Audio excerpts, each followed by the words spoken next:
ISA, Ranking Member Cummings, and members of the committee for inviting me to testify about the work of the Consumer Financial Protection Bureau.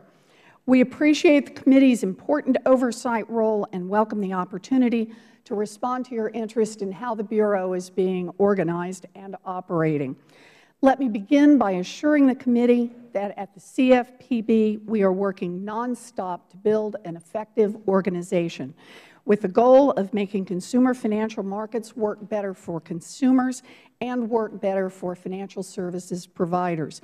We want to make prices clear, and we want to make risks clear, and we want consumers to be able to compare 2 or 3 credit cards or 2 or 3 mortgages head-to-head.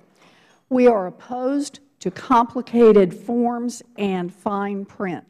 We believe they do not help consumers, and they do not work for responsible lenders who are happy to have their products compared head-to-head in a competitive market.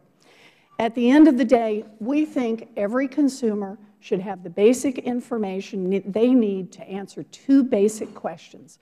Can I afford this, and is this the best deal I can get?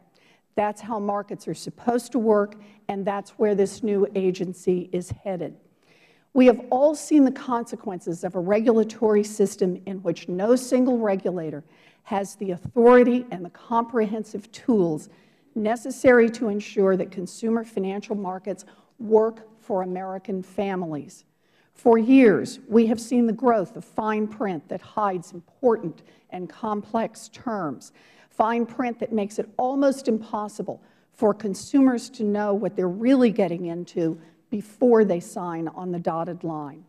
We have also witnessed an explosion of high-risk credit consumer lending among largely unregulated companies such as payday and car title lenders. And we have seen the economy driven to the brink of collapse by subprime lenders peddling high-risk mortgages to people who couldn't possibly repay them. As a country, we are all paying a high price for a broken consumer credit system. The CFPB will increase accountability in government. Under the old system, 7 different federal agencies had bits and pieces of consumer financial protection, but no one had the authority and the comprehensive tools necessary to monitor whether prices and risks were clear and to ensure that consumer financial markets work for American families. In the wake of the worst financial disaster since the Great Depression, the Dodd-Frank Act reformed this flawed regulatory structure by placing consumer financial protection responsibility squarely on the CFPB so it can be directly accountable both to Congress and to the American people for getting the job done. In my written testimony, I describe in detail our achievements to date in standing up the new Consumer Financial Bureau. We've made significant progress in our efforts to combine 2 complicated mortgage disclosure documents into a single short form.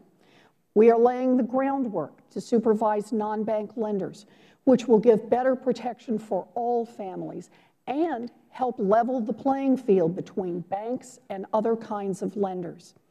We are setting up our Office of Service Member Affairs under the very strong leadership of Holly Petraeus. We have put the basic building blocks in place for a functioning agency, hiring approximately 400 employees from diverse backgrounds. We have people who are coming to us from financial services, consumer advocacy, community banking, government service, private legal practice, and regulatory compliance. And we have kept stakeholders informed every step along the way. I have talked directly with community bankers in all 50 states. I have spoken with literally dozens and dozens of credit unions and credit union officials.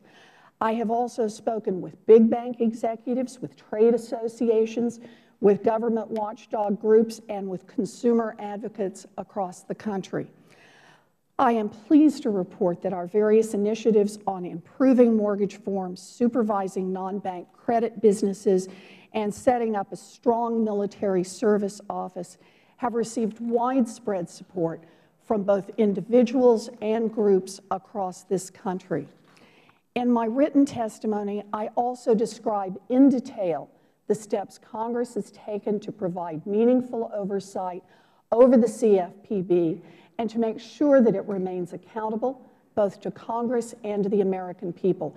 I appreciate the opportunity to discuss that oversight today. So with that, Chairman Issa, Ranking Member Cummings, members of the committee, thank you again for inviting me to testify about the Consumer Financial Protection Bureau. As we prepare this agency to begin its various responsibilities, we appreciate the important oversight role of the committee, and we thank you for your interest.